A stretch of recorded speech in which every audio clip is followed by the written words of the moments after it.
Nous sommes de retour avec nos invités, Messan Fioclo Adanglenou, directeur de publication de L'Enquêteur, Sylvain Fiagran Vidirakou, lui il est le deuxième vice-président de Nouvelle Vision, et Corneille Kwasi, analyste politique, coach en développement personnel. Nous allons maintenant parler du Mali. Les autorités françaises se sont ouvertement inquiétées mardi des discussions entre Bamako et la société privée russe Wagner, avertissant qu'un déploiement de ces paramilitaires au Mali pourrait entraîner le retrait des troupes françaises qui y combattent depuis 8 ans les groupes djihadistes. C'est aussi la réaction de la CEDEAO qui s'est prononcée par le truchement de Jean-Claude Kassi-Brou. Alors, Sylvain Vidirakou, on n'est pas surpris de la réaction et de la CEDEAO et de la France. Oui, en fait, c'est la même réaction. Ouais. Donc, disons une seule réaction. Deux personnes ont fait une même réaction. Oui, on n'est pas surpris. La France ne supporte pas la présence russe dans les pays qui étaient autrefois dans son bastion. Donc, c'est normal. Et la CEDEAO semble, de ma position, une fois encore, je le dirai peut-être pas directement, mais la CEDEAO semble être pour la France. Donc, on n'est pas surpris. Mais allons remonter un peu l'histoire pour dire que ce n'est pas la première fois que la Russie, ou si on veut... le Mali. Non, je veux dire l'Empire soviétique met pied au Mali. C'est depuis des années. Le Mali a toujours eu une relation... Le Mali a une relation historique avec la Russie depuis les temps immémoriaux, il y a très très longtemps. Donc ça a toujours, ils ont tenté à chaque fois d'être ensemble. Ça a toujours capoté, sans doute pas une intervention de la France, mais ça a toujours été le cas avec tous les présidents qui sont passés au Mali. Modibo Keïta, Ibeka, tous ceux qui sont passés à la tête de Mali ont tenté d'être proche de la Russie. Malheureusement, ça n'a toujours pas bien marché, sans doute parce que peut-être la France a menacé Bon, Yves Le Drian, le ministre français, disait qu'il serait inconciliable d'avoir Wagner et d'avoir les forces militaires françaises. Qui a demandé aux forces militaires françaises d'être là? Ils ne sont pas obligés.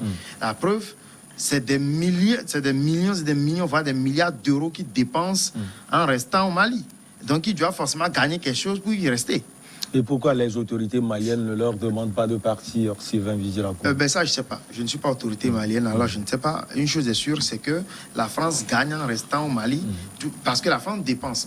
C'est pas pour les beaux yeux des peuples le maliens. Mali, sans doute aussi gagne. Oui, c'est pas pour les beaux yeux du peuple malien que la France va s'installer au Mali pour dire je défends contre le terrorisme. Mais une chose est sûre aussi, c'est que le champion dans la lutte contre le terrorisme, aujourd'hui, c'est la Russie. La Russie lutte plus que quiconque aujourd'hui dans le monde de manière efficace, je veux dire, contre le terrorisme. Sinon, les États-Unis font la guerre un peu partout contre le terrorisme, mais en Afghanistan, on a vu. On voit un peu partout. Ils ont fait ça en Iran, en Irak. Ça n'a jamais vraiment réussi. Ça n'a jamais vraiment réussi. Mais la Russie, elle semble être plus efficace quand elle lutte contre le terrorisme.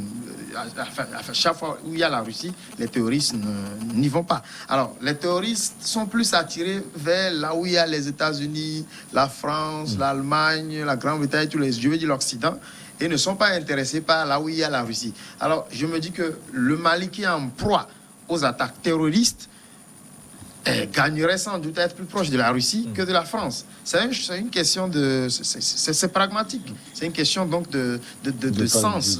C'est de pragmatisme. C'est une question de sens lorsque le Mali envisage. Donc, je comprends lorsque la CEDEAO parle de... La France également parle de milice. On traite du Wagner, c'est une milice.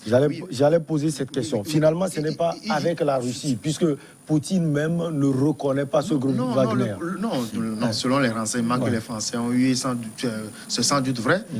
Wagner est très proche du Kremlin. Wagner est un groupe privé, mais construit presque au Kremlin. Et on connaît le fonctionnement de Poutine. Qui ne connaît pas Poutine? Poutine est dans tous les coups. Poutine est un hyper-président très fort. Il est la preuve, même dans son propre pays, il peut faire ça. Il fait les manèges, président, premier ministre est revenu, président, on le connaît. Donc, disons seulement que le Kremlin, aujourd'hui, est en train de mettre pied au Mali pour détrôner la France. Et ça va se faire si Goïta est serein, si le peuple malien est serein, ça va se faire parce qu'à un moment donné, quand ce que vous faisiez a échoué, il faut se donner la chance en tentant autre chose. La France a échoué dans la lutte contre le terrorisme au Mali. Ce n'est plus une théorie, c'est un fait. Il est temps peut-être que le peuple malien tente autre chose en s'alliant avec peut-être la Russie. Peut-être qu'il faut rendre ça plus officiel en évitant cette expression de milice pour signer un accord. Rendre cela plus officiel, c'est on ne peut plus important, puisque je l'ai dit tout à l'heure, Fioclu, Poutine, disons la Russie ne reconnaît pas ce groupe Wagner qu'on traite de mercenaires. Et d'ailleurs, est-ce que finalement le Mali ne va pas dans un flou total? Non, bon, moi je vais parler tout d'abord des mercenaires de Wagner. Le commandant en chef de ce corps est un ancien officier des forces spéciales et un agent russe de renseignement militaire russe qu'on appelle le GRU, mais qui s'appelle M. Dmitry Oukine. Le financier de ce groupe s'appelle Evgeny Pijidin, qui est un proche, très proche de Vladimir Poutine. Or, dans la constitution russe, il ne doit pas avoir de forces paramilitaires. C'est interdit par la loi. Donc, ce corps est créé et géré par ce colonel et qui défend les intérêts russes à travers le monde. Est-ce que c'est sérieux?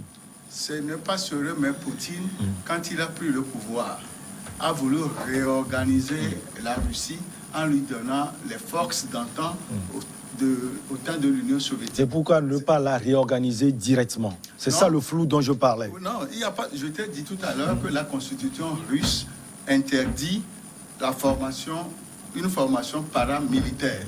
Donc la loi interdit... C'est les armées privées, quoi. Ouais. Et Poutine a monté parallèlement cette armée privée qui intervient en Afrique et on a connu ce nom, Wagner, déjà en Ukraine en 2014, quand Poutine a envoyé les forces régulières russes pour envahir l'Ukraine, dans le Donbass. Le Donbass.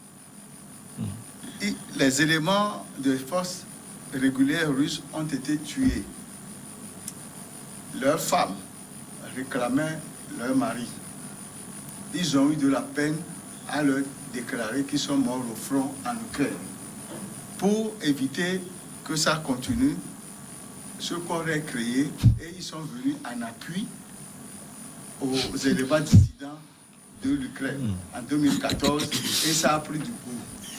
On retrouve cette même force en 2018 en Centrafrique, au Soudan, au Mozambique, en Libye, au Venezuela et autres.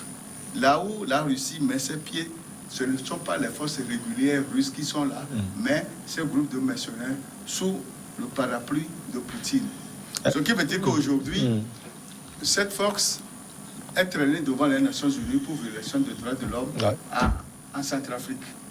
Donc, mais ce ne sera jamais la Russie. Et ce n'est pas la Russie, c'est cette force-là. Tout le monde sait que c'est sous le coupole de Poutine, mais on ne peut pas lui attribuer parce que la Constitution l'interdit. Au second plan, nous devons comprendre que depuis les années 60, Modibo Keïta, le premier président, a eu des liens avec l'Union soviétique. Comme Sylvain l'a dit tout à l'heure. Et Goïta a fait une formation en Russie. En Russie. 2 officiers ont fait une formation en Russie. Si, même dès l'annonce de l'arrivée de ce groupe mercenaire à Bamako, la population est sortie. Pour applaudir. Pour applaudir. Parce que ça fait 8 ans que la France est au Mali, mais le problème du terrorisme continue. Et la dernière fois, ils ont dit qu'ils ont tué un monsieur qui... Ah oui, il s'agit de Abdoul Wahid. La zone Or, ça a été fait en août. C'est que la semaine dernière qu'ils ont annoncé cette information. Pourquoi? Alors, sur l'efficacité, Corneille Kwasi, il n'y a pas de doute. Mais peut-être sur la méthode. Quand vous écoutez Fiagan Vidirakou et puis Fioclu dire que Poutine ne reconnaît pas cette force qu'on qualifie de mercenaires, de milices et autres, moi, ça me cause un problème. Non, le président Poutine sait que le monde est en mutation. Il sait aussi qu'il n'a pas de soutien extérieur, à part la Chine, qui peut le soutenir dans les affaires d'État. Donc, mieux vaut créer une force spéciale. La Russie aussi sait que la France fait trop de bêtises en Afrique. À un moment donné... Comme tout elle aussi fait des bêtises ailleurs. Oui, la Russie aussi a fait des bêtises en Ukraine, la dans Russie, le Donbass, oui, Sébastopol. On ne va pas faire le procès de la Russie ici. Comme pour la France est-ce également. que Wagner est important pour le Mali? C'est ça qui nous réunit ici aujourd'hui. Alors, justement, est-ce que Wagner est important pour le Mali? Moi, je crois bien que Wagner est important pour le Mali. Parce que ça fait 8 ans que la France a déposé sa valise dans le nord du Mali. Mais aujourd'hui où nous parlons, il y a des villages qui sont rasés. Là où la Grande France a déposé son armée. Les groupes djihadistes, ils font la loi comme ils veulent. Là où la Grande France a déposé son armée. Mais la population qui est au sud, qui est à Bamako, ne comprend pas certaines choses. Il y a même des avions que la France n'a pas voulu que l'armée malienne fasse décoller. Quand ces bandits armés-là commettent des exactions dans la zone où ils dirigent. Mais à un moment donné, la population se dit quoi? Nous sommes au sud. Ils progressent. Les bandits-là progressent à chaque instant. Est-ce qu'un matin, ils ne seront pas à Bamako pour nous arracher tout? Si aujourd'hui, il y a quelqu'un qui fait venir une milice, comme les Français veulent qu'on en parle, et d'ailleurs, c'est parce que Yves Le Drian et la classe politique française est paniquée que du coup, il s'est dépêché pour venir à Bamako. Il a même envoyé un envoyé au Kremlin pour aller discuter avec Vladimir Poutine. Mais en quoi, si ton armée est aussi forte, cela peut te créer un problème. Le but premier que la France nous a dit en allant au Mali, c'était quoi? C'était pour lutter contre ces bandes armées. Mais s'il y a une deuxième personne qui va venir t'aider à lutter contre les bandes armées, là où se trouve le problème? Il faut s'asseoir avec Wagner. Vous êtes venus pour chasser ces bandits. Comment harmoniser? De s'asseoir avec Wagner ou bien c'est à Wagner de parler avec les Français? Wagner, là, parce que les c'est un Français sont groupe là privé. avant. Ouais. On leur a donné de l'argent pour venir faire un travail. Les gars, pas de 16 milliards ou bien quelque chose comme ça. Maintenant, si la France pense que le but premier, c'est de chasser ces bandits armés, mais pourquoi ne pas s'asseoir et faire un plan avec Wagner pour qu'on chasse les bandits? Mais quand la France crie sur tous les toits, ça veut dire que la France a peur. Ça dit que visiblement, elle ne crie pas. Elle a posé ses conditions. Elle crie. Pur et simple de cette troupe du Nord Mali. Quand tu dis, par exemple, que si Wagner est là, tu vas partir. Est-ce que pour partir? D'ailleurs, même, tu es persona non grata au Mali. Si tu veux partir, tu n'as pas besoin de crier. Tu ramasses tes valises, tu mets dans l'avion, puis tu fous le camp. Ou bien, tu ramasses tes valises, tu mets dans l'avion, tu fous le camp. Mais si tu cries, ça veut dire que tu sens le danger. Ouais. L'intérêt que tu as là, que tu caches, ceux-là vont venir te dévoiler. C'est parce que la France sait que Wagner va venir dévoiler. Wagner les a déjà dévoilés en Centrafrique. Sauf qu'en Centrafrique, il n'y a pas la stabilité, nonobstant la présence de Wagner. Non, il y a la stabilité. Aujourd'hui, il y a la stabilité. Quand Touadéra prenait le pouvoir, Touadéra est venu prendre un village, il n'est pas venu prendre, comme on appelle, un pays. Parce que la France a foutu le bordel là-bas. Mais quand Wagner est venu, Wagner a établi l'ordre, même si Touadéra n'a pas la totalité de son territoire. Donc, ça veut dire que les forces sont limitées également pour Wagner. Les forces ne sont pas limitées pour Wagner. Je dis les forces ne sont pas limitées parce que Wagner a montré sa preuve en Libye.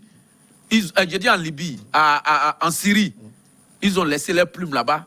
Ils sont partis. Ils sont arrivés en Libye. Aujourd'hui, ils discutent avec les autres pays. Et parlant des deux pays, Syrie, Libye également, il y a la stabilité totale. Sylvain Didier. Mais quand vous créez le désordre pendant 10 ans ou bien 20 ans, vous croyez que la stabilité peut venir en une journée ou bien en un mois? Ok, c'est vrai. Je pense que la stabilité que Wagner peut apporter aujourd'hui, ou peut tenter d'apporter, c'est la stabilité sécuritaire. Oui. C'est tout. Et Wagner est surtout spécialisé dans la lutte contre le terrorisme. Oui. Et je pense que pour le moment, ça réussit plutôt pas mal. Leurs traces sont bonnes. Et je pense que le Mali, comme tout autre pays, a le droit de se défendre et avec les moyens dont il dispose. Personne ne peut aujourd'hui interdire au Mali d'employer Wagner. Personne au monde. Personne n'en a la légitimité. À part le peuple malien. Et d'ailleurs, pour le moment, personne n'interdit au Mali de non, le mais faire. c'est ce que la France tente de Non, faire. la France a simplement dit qu'elle va partir du Mali. La France L'Allemagne également. Oui, L'Allemagne également. Donc il y a un problème d'incompatibilité. Oui, lorsqu'il s'agit de la Russie, l'Europe est très unie. Oui. Quand il s'agit de l'Europe, elle est Ça veut dire très qu'elle unie. aussi, elle a fait quelque chose. Non, moi je ne. Vous savez, moi je ne suis pas. Je ne fais pas partie de ceux-là qui prônent le fait de chasser la France pour prendre la Russie. Parce que la Russie et la France, en fait, c'est juste des enfants de la même maman. Du même mec. Vous avez planté la transition. Ce qui nous intéresse, est-ce que... La France est colonisatrice plutôt de la plupart des pays africains. La Russie tente de coloniser l'Est de l'Europe. La Russie est aussi un pays de colons. C'est aussi un pays impérialiste. Donc il ne faut pas dire qu'il faut chasser la France pour prendre la Russie, non. Mais le problème, c'est qu'aujourd'hui, le Mali a besoin de sécurité de son territoire contre le terrorisme. Le Mali même n'a pas... Et les Maliens même. Les Maliens même. Les soldats maliens. Les soldats maliens, il faut qu'on les forme. Il faut qu'ils aient aussi la logistique. Il faut qu'ils aient le matériel nécessaire pour pouvoir lutter contre les terroristes. Parce que les terroristes, on se rend compte qu'en Afrique, tout drôlement, on se rend compte que les terroristes ont de plus bonnes armes que les armées régulières. C'est ça aussi l'autre problème qu'on a. Et donc, il faut que les armées étrangères, les armées occidentales ou russes, donc, viennent avec les meilleures armes pour combattre les terroristes. D'où est-ce que les terroristes tiennent leurs armes? Point d'interrogation là-bas, on dépose cette question de côté et on continue en attendant. Parce que ça arrive d'ouvrir notre débat. Donc, le Mali a grandement le droit de vouloir se défendre. Peu importe ce que la France dira, inconciliable de nous d'aider. Moi, je pense que si la France est sérieuse, la question qu'elle va vouloir se poser, c'est que, vu que l'autre armée, c'est une armée privée, une milice, elle ne sera pas prise pour responsable pour un certain nombre de choses devant des juridictions. Alors que la France est un État. Donc, si par exemple les deux vont au front et que les deux commettent ensemble des forfaits, des crimes... Ce n'est pas ce qui explique les sorties de la France, même de l'Allemagne, comme Fioclo l'a dit tout à l'heure. Je pense que ça dépasse ça. Parce que déjà, on voit ce que ces groupes ont fait en République centrafricaine. Je pense que la France sent juste son empire menacé. Parce que l'Allemagne crie, mais elle ne crie pas autant que la France. Oui, c'est parce que peut-être on n'entend pas trop l'Allemagne, parce que bon, on est sous couvert de la France. Tout autour d'une question. Vous êtes venu pour protéger le peuple malien contre le terrorisme. Maintenant, qu'est-ce que vous y gagnez en dépensant des milliards d'euros là-bas depuis 8 ans? Qu'est-ce que vous gagnez? Alors, si vous partez, vous perdez ça. Si un groupe privé vient, ce groupe privé va révéler des informations, parce qu'il y en aura. Ce groupe privé va révéler des informations, va montrer beaucoup de choses, beaucoup de failles dans votre système. Alors, de quoi avez-vous peur? Et pourquoi face à la menace, justement, Fioclo, les autorités maliennes ne disent pas à la France de partir? Il faut aimer le direct à un moment donné. Non, les autorités maliennes ne peuvent jamais dire à la France de partir. Pourquoi? Parce que tous les pays africains sont liés par un accord militaire, un accord de défense depuis les années 60. Et en dehors de ça, plusieurs officiers sont formés dans les écoles de guerre françaises. Et presque tous les pays francophones ont des instructeurs français qui sont dans les états-majors et dans les ministères de la Défense. Aujourd'hui, Wagner cause problème en ce sens que ce n'est pas... Si je prends le cas de la Centrafrique, c'est Madame le ministre de la Défense qui est allée en Russie, à Moscou, et a été reçue par le ministre de la Défense russe. On a signé l'accord. Au lieu que les éléments de la force régulière russe arrivent, ce sont des éléments de Wagner qui arrivent. Et suite à ça, 3 journalistes russes sont arrivés en Centrafrique pour faire une enquête concernant ce que fait ce groupe-là. Pour la première introduction, il a été révélé qu'on leur a confié une mine à exploiter. Et Wagner en contrepartie fait la protection de cette mine et protège en même temps la présidence. Ces 3 journalistes qui sont arrivés ont été assassinés dans la semaine par les éléments de Wagner. Voilà. C'est pourquoi les pays occidentaux ne veulent pas côtoyer ce groupe de mercenaires qui est hors la loi. Qui a des méthodes peu orthodoxes. que même dans les guerres conventionnelles, ce qu'ils font en Centrafrique, ce n'est pas ça. Et Ce qu'ils ont fait en c'est Syrie, aussi ce n'est ça, pas l'inquiétude au Quand niveau ils de ont l'Afrique de appuyé- l'Ouest. Quand ils ont appuyé le maréchal Wagner en Syrie et en Libye, ils ont commis des bêtises. Ils ont commis des bêtises, trop de bêtises. C'est pourquoi les pays occidentaux ne peuvent pas faire marche avec eux. Et c'est ça que les autorités françaises aussi doivent comprendre. Quand ils étaient arrivés au Mali en 2013, ils étaient partout, sauf à Kidal. Ouais. Ils ont donné l'autonomie aux gens de la Kidal avec leur organisation Azawad et ils se sont appuyés sur ce groupe-là pour faire leur besogne. Et c'est quand les deux journalistes français y étaient pour voir clair, eux aussi ont été assassinés. C'est comme ça. Parce que le rôle que joue même la France est en interrogation dans ce pays-là. Alors, justement, vous avez parlé de l'Azawad. Ce groupe signataire également des accords de paix de 2015 aussi est contre l'arrivée de ces Russes au Mali. Mais Michel, si vous voyez que Azawad est contre l'arrivée de Wagner au Mali, c'est parce que Azawad est armé par une main noire. On ne veut pas dire le nom. Mais si Wagner arrive, on saura qui arme Wagner et comment on appelle Azawad.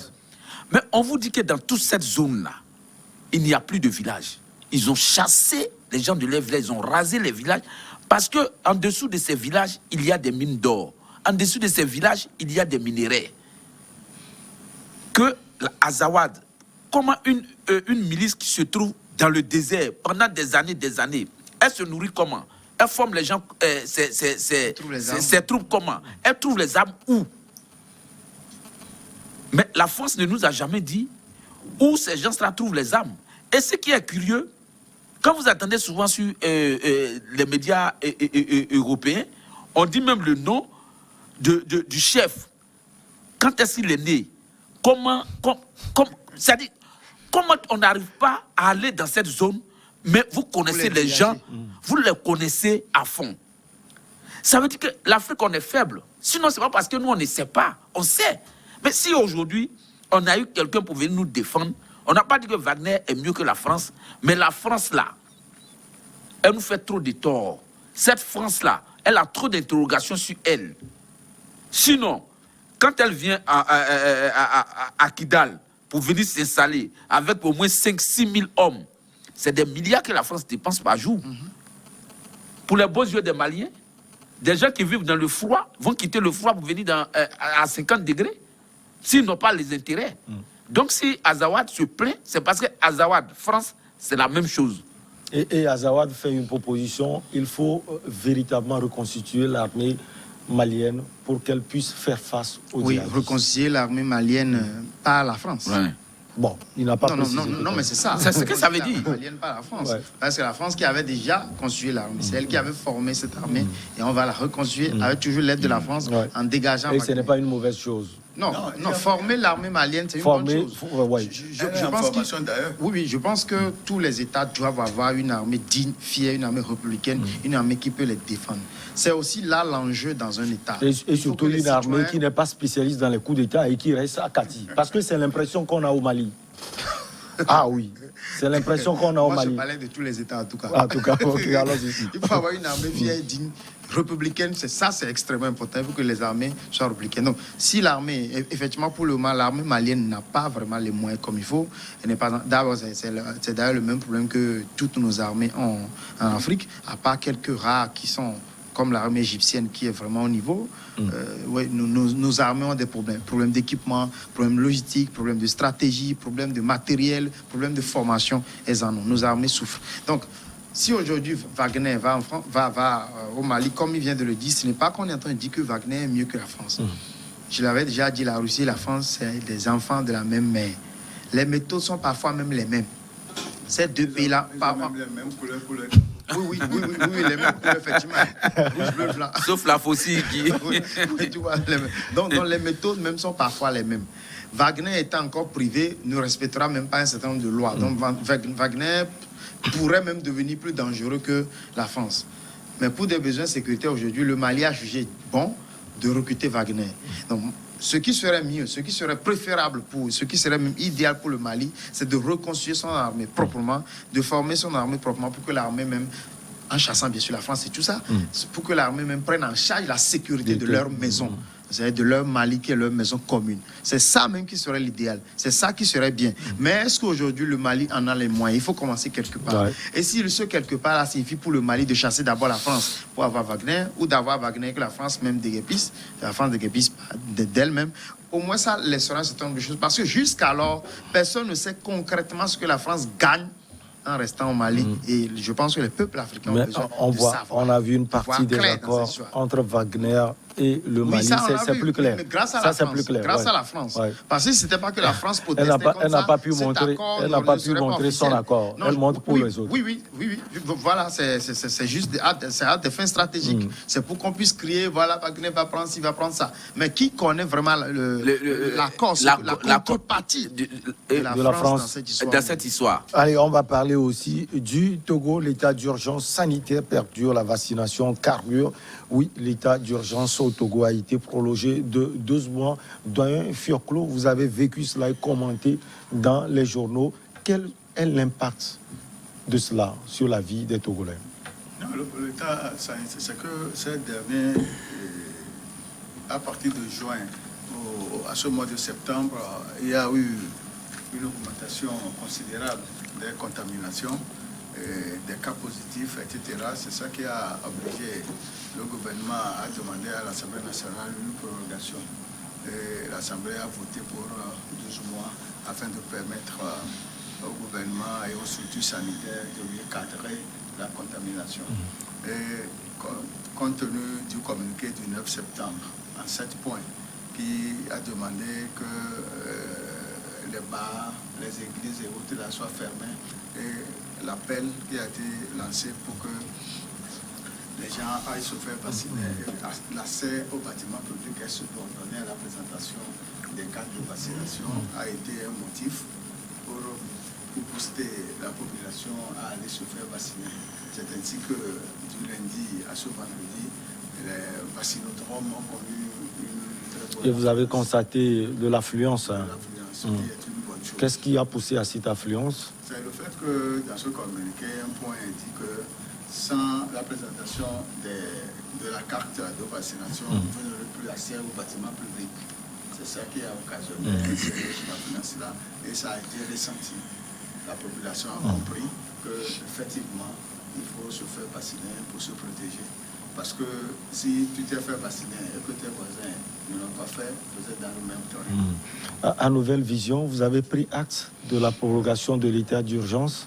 Oui, on a pris acte. De toute façon, on n'a pas d'autre choix que de prendre acte. C'est le gouvernement, c'est l'Assemblée, ils ont voté, ils ont autorisé le gouvernement à prendre contrôle encore pour les 12 mois. Le gouvernement a demandé 6, et finalement, on lui a accordé 12. Et certains parlementaires sont montés au créneau pour expliquer ça, pour dire, bon, ce n'est pas vraiment la gestion totale ou totalitaire qui leur est conférée, mais c'est un certain nombre de décisions à prendre dans le cadre de la lutte contre la Covid. Bon, c'est bien, c'est une bonne chose que ça soit comme ça, mais vous voyez, moi, ce qui me dérange un tout petit peu, c'est le fait de rendre malicieusement obligatoire la vaccination. La vaccination. C'est qu'on ne nous le dit pas, on ne rend pas obligatoire de manière franche la vaccination. On n'écrit pas ça. Oui, on n'écrit pas ça, mais de manière maligne. C'est malicieux de leur part, mais ils essaient de rendre ça obligatoire. La ministre, Madame le Premier ministre disait la dernière fois que c'est même les chefs religieux et autres, je veux dire donc les communautés, les chefs de communautés sociales, c'est eux qui ont même proposé qu'il y ait un peu plus d'agressivité dans la stratégie pour pouvoir amener les gens à se faire vacciner, c'est bien. Mais est-ce qu'il est raisonnable de rendre obligatoire ce qui n'est pas disponible? Ça, c'est la question qu'il faut se poser. Parce qu'aujourd'hui, les vaccins ne sont pas suffisamment disponibles pour tout le monde. Alors, lorsque vous rendez obligatoire, par exemple, je lisais un communiqué du chef de la police, le colonel Opaoul, qui est ton grand frère. Je lisais son communiqué qui disait que on ne peut plus avoir accès au commissariat, au groupement et tout sans présenter le carnet de vaccination, le carnet vaccinal. Mais on attrape les voleurs tous les jours qui sont pas vaccinés, les brigands les attrapent tous les jours qui sont pas vaccinés. Mais on les amène au commissariat. Oui, il y a très peu de personnes qui ont le carte d'identité, qui doivent aller faire le carte d'identité, ne sont pas vaccinés. Il y a plein de personnes. Vous attrapez un voleur, vous qui voulez aller assigner le voleur comme ça, vous allez faire comment alors que vous n'êtes pas vacciné. Alors que le vaccin n'est même pas suffisamment disponible. Ouais. Il y a des gens qui ne se feront jamais vacciner sur encore les 3 ou 4 mois à venir. Mais ces gens-là, ils ont besoin de carte d'identité nationale. Ils vont s'adresser à qui? Mais la patrouille va les arrêter, on va dire non pas leur papier. S'ils arrêtent un voleur, ils vont faire quoi de ce voleur? Alors qu'ils savent qu'ils ne peuvent pas avoir accès au commissariat. Ils vont le brûler. Moi, je pense que c'est bon de vouloir protéger la population en disant allez vous faire vacciner, mais rendre ça obligatoire, c'est peut-être prématuré. C'est prématuré de rendre ça obligatoire parce que même jusqu'à là, la communication même qui est autour du vaccin, ça n'a pas encore donné son fruit. Au cours primaire, on nous apprenait que le vaccin, c'est prévenir vaut mieux que guérir. C'est ce qu'on nous apprenait au cours primaire. Et donc, quand tu n'as pas encore la maladie, on te vaccine. Quand tu as la maladie, on t'administre un sérum. C'est ce qu'on nous apprend au cours primaire. Mais là, maintenant, nous sommes en train d'apprendre que même avec ce vaccin, tu peux encore contracter la maladie. Ouais, déjà, il faut qu'on explique à la population pourquoi est-ce que, malgré le vaccin, tu peux encore contracter la maladie. Nous entendons les rumeurs, même si on ne nous autorise pas à parler des rumeurs. Nous sommes un parti politique, nous sommes obligés de prendre en compte les rumeurs parce que les rumeurs, c'est la population et la population, c'est nous. Et les rumeurs disent, par exemple, même si jusqu'alors ce n'est pas confirmé par les médecins, qu'il y en a même qui ont été vaccinés, mais qui sont morts, après tout, de la même maladie. Il y a des gens qui le disent. Alors, pour le moment, vous posez la question, pourquoi aller encore se faire vacciner? Oui, pourquoi les gens, donc, il y a des gens qui sont là, qui doutent. Moi, je suis dans plein de plateformes où on discute tous les jours avec les gens, des plateformes ou alors des groupes sociaux où on discute avec les gens. Mais allez vous faire vacciner, mais toi, pourquoi tu me dis ça? Pourquoi je ne vais pas me faire vacciner? Mais vaccin, ça doit prévenir la maladie. Mais voilà, tel a pris, il est encore tombé malade. Tel a pris, il est souffrant depuis quelques jours. Tel a pris, il a failli mourir. Tel ci, tel ça. Mais lorsqu'on vous dit tout ça, ça veut dire que même la communication autour de la vaccination, elle n'a pas encore atteint son objectif pour qu'on dise que aller vous faire vacciner, c'est obligatoire. Donc, je suis sûr que vu la méthode qui est mise en place par le gouvernement, d'ici quelques mois, tous les Togolais se feront vacciner. C'est une certitude parce qu'on ne peut pas vraiment se passer de tous les bâtiments publics sur une durée donnée. À un moment donné, d'une manière ou d'une autre, il faudra que tu ailles vers un bâtiment public, que ce soit un commissariat, peut-être même qu'il rende ça obligatoire pour l'accès au marché. Bien sûr. Nos mamans, nos mamans sont obligées de le faire. Oui, sinon, vous n'allez pas manger à la maison. Il y en a qui Votre femme ne peut pas vous préparer. Oui, et il y en a qui iront faire la queue. Il y en a qui iront faire la queue durant des jours en attendant même les doses qui ne seront même pas encore livrées au gouvernement. Parce que, comme je l'ai dit, ce n'est pas suffisamment disponible pour le moment. La PM disait qu'il y a 4 millions de doses au moins qui seront attendues. Mais pour le moment, le nombre exact, je ne le connais pas, qui est livré. Donc, il reste encore quelques millions qu'on doit nous livrer. Alors, finalement, moi, je pense que le gouvernement est dans... le gouvernement se presse un peu trop. Le gouvernement se presse un peu trop. Il se presse, il a souligné tellement de dysfonctionnements, la communication, l'accès même de ces vaccins, effectif de ces vaccins, la disponibilité justement. La disponibilité crée un problème. Ça veut dire que le gouvernement devrait faire une communication contraire à cette communication qu'ils viennent de faire. Parce que c'est faire peur aux gens. Fermer les lieux de culte, et puis on ne doit pas avoir accès à certaines surfaces publiques sans le pass sanitaire. Vous comprenez que la population qui déjà est fatiguée parce que n'ayant pas les moyens, ça les stresse plus encore. Aujourd'hui, pour faire quelque chose d'utile, il faut forcément le pass. Mais ce que je ne comprends pas, et que je dis tous les jours, mais si les gens nous aiment tant, il y a d'autres maladies qui tuent plus que, je ne sais pas si c'est le Covid ou bien la Covid. D'ailleurs, c'est tellement bizarre qu'il est féminin et masculin en même temps.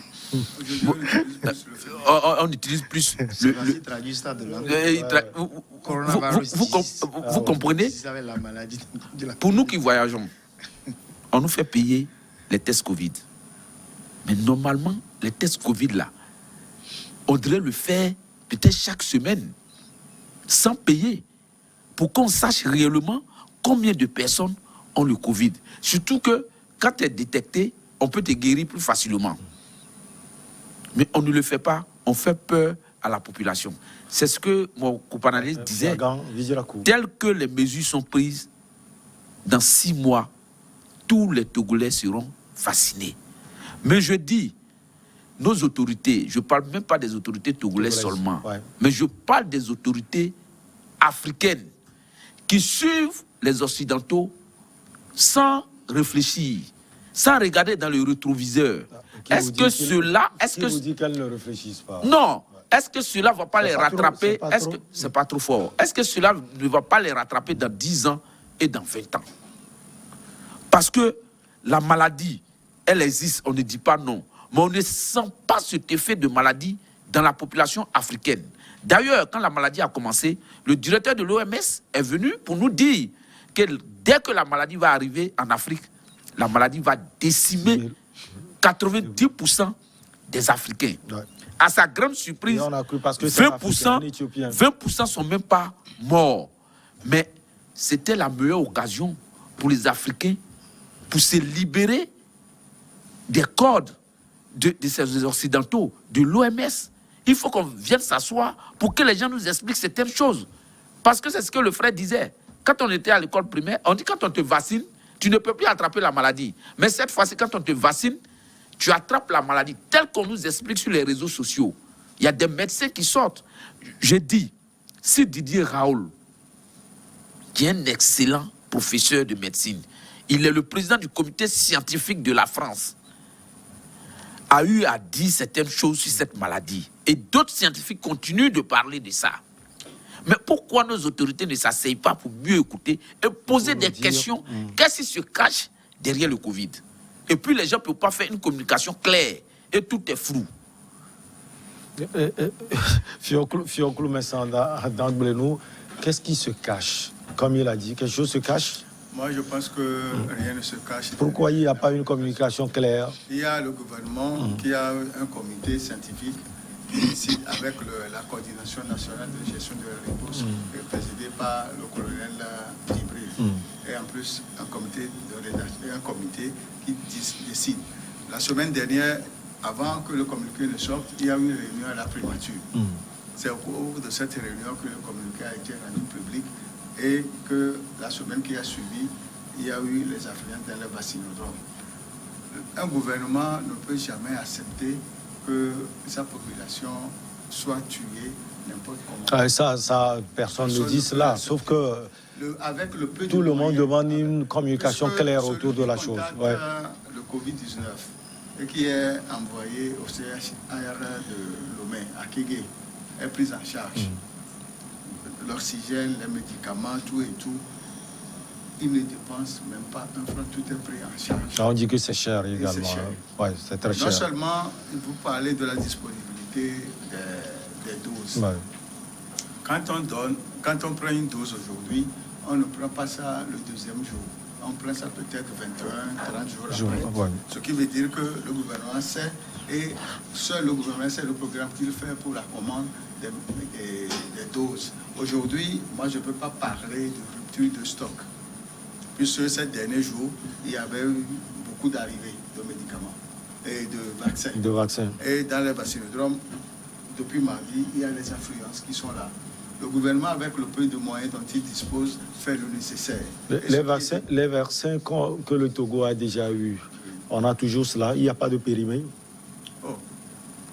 Non, c'est juste une question. Comment est-ce qu'on peut... Non, je ne dis pas que le Togo a reçu des vaccins périmés. Puisque la population refuse d'aller se faire vacciner, il n'y a pas de vaccin périmé aujourd'hui. Moi, je ne sais pas s'il y a un vaccin périmé ou pas. Ce que je sais, c'est que quand les vaccins sont arrivés, c'est pour que la population puisse en profiter gratuitement d'ailleurs. Si la population ne va pas pour se faire vacciner et que la date d'opération est atteinte, on doit... Voilà, c'est justement... Si le gouvernement constate que le cas là est arrivé une fois... Et ça n'avantage pas le gouvernement, ni les Togolais. On est obligé de passer par tous les moyens pour pousser la population à se faire vacciner. Et c'est ce qui est compris dans le communiqué du 9 septembre 2021. Et c'est ça qui a obligé les gens à sortir massivement pour se faire vacciner. Alors, Fiagan Vidirakou, le Togo fait partie des bons élèves, si on peut le dire, en matière de lutte contre le Covid-19. et les autorités durcissent cela pour rester en haut. Nous-mêmes, à la Nouvelle Vision, nous avons très régulièrement, depuis que cette satanée maladie a fait apparition chez nous, nous avons félicité le gouvernement pour la façon dont il s'y est mis de manière prompte pour lutter contre la maladie. Effectivement, le gouvernement a fait beaucoup de choses. Les sensibilisations, les appuis. Hein. Le gouvernement a fait beaucoup de choses, beaucoup d'initiatives en tout cas, pour lutter contre la propagation de la maladie. Malheureusement, depuis juillet jusqu'à ce jour, ça a pris une proportion très inacceptable.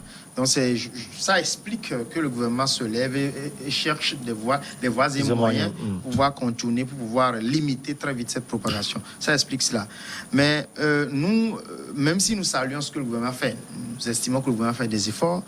Comme je l'ai dit, à notre niveau, à la Nouvelle Vision, notre inquiétude, ça se trouve au niveau de la communication. Vous savez, vous ne pouvez pas forcer quelqu'un à ingurgiter un produit que vous-même, d'ailleurs, vous ne maîtrisez pas.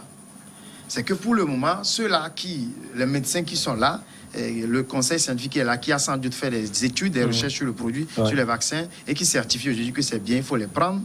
Ils ne peuvent pas encore expliquer eux-mêmes à leur niveau même certaines choses jusqu'alors. Et il faut aussi le reconnaître dans la loi même. Ce sont ces choses peut-être que les Togolais attendent. Oui. Ouais, je ne vous coupe la loi pas. Même, allez-y. Dans la loi même, par exemple, s'il y a un malade qui est sur son lit d'hôpital, à un moment donné, il faudra lui proposer les produits que vous voulez lui administrer et qu'il donne son accord pour que vous lui administrez ces produits. Sinon, il peut dire, bon, à un moment donné, ne me réanimez pas, laissez-moi partir. Ça veut dire que l'homme a le droit sur son corps. Et donc, vous ne pouvez pas obliger quelqu'un à prendre un produit que la personne estime que ce produit peut lui faire du mal. Vous devez l'amener à consentir à prendre ce produit. Donc, du moment où vous ne l'amenez pas à consentir, mais vous le forcez à prendre un produit qui rentrera dans son corps et qui changera sans doute quelque chose, puisque vaccin bon ou pas, ça changera quelque chose dans notre corps. Ok, ça va créer des anticorps. Le vaccin normalement, son fonctionnement, le principe du vaccin, c'est de la maladie frelatée qu'on injecte dans votre corps, et ça permet au corps de s'adapter rapidement, de créer des anticorps pour que lorsque le virus même viendra, vous ne soyez plus attaqué. C'est comme ça le fonctionnement, le principe d'un vaccin. On nous a tous appris ça à l'école. Alors, donc, vous allez injecter cette substance-là dans le corps de la personne. Ça va modifier des choses dans son ADN. Peut-être ça va modifier des choses un peu partout dans son ARN et tout. Maintenant, vous l'obligez à prendre ça. Non, ce n'est pas normal. Vous devez plutôt l'amener à consentir. Donc, c'est là où moi, je dis, c'est là où nous, à la Nouvelle Vision, on estime que les méthodes, on devrait peut-être les revoir. Revoir les méthodes, revoir la communication, tout. Sinon, nous ne disons pas encore que le vaccin est bon ou est mauvais. Après, nous-mêmes, beaucoup de personnes dans la Nouvelle Vision, on en a pris. Mais ça ne veut pas encore dire qu'il faut rendre... Ceux qui ont pris, c'est qu'ils ont pu comprendre. Mais sauf que depuis lundi, depuis la sortie, depuis la publication de ce communiqué du gouvernement, depuis ce communiqué, tous ceux qui y vont, mais cherchent, essayez de voir le pourcentage. Comme il y a de la presse, il pourra peut-être mener des enquêtes pour voir. Ceux-là qui y vont, ils n'y vont pas parce qu'ils ont compris. Ils n'y vont pas parce qu'ils ont accepté. Ils y vont parce qu'ils savent qu'ils sont obligés, ils sont contraints pour aller à la banque, pour aller au commissariat, pour aller ici et là, pour aller légaliser. Nous sommes obligés de faire cela. On a encore 30 secondes. Fioclou, à Danglenou, dernier mot. Moi, je lance un appel aux compatriotes pour aller se faire vacciner, quels que soient les effets secondaires qu'il y aura, parce que ceux qui ont les effets secondaires sont pris en charge. Et comme l'a dit M. Kirapou, nous sommes dans le domaine de la santé publique. Et on ne peut pas avoir le désir ou bien le désirat des uns et des autres avant d'administrer les vaccins. C'est ce qui est programmé qui doit être fait. Merci beaucoup à vous, Fioclou Messan Danglenou, directeur de publication de L'Enquêteur. Merci à vous également, Corneille Kouassi. Vous êtes consultant politique et coach en développement personnel. Fiagan Vidirakou, deuxième président de Nouvelle Vision. Deuxième vice-président. Merci pour l'invitation, c'est toujours un plaisir. J'espère que les populations togolaises seront encore saines. Les années à venir, c'est important qu'on puisse survivre à cette crise que nous connaissons. Merci également à vous. On se retrouve la semaine prochaine, toujours avec le même plaisir. Excellente suite de nos programmes.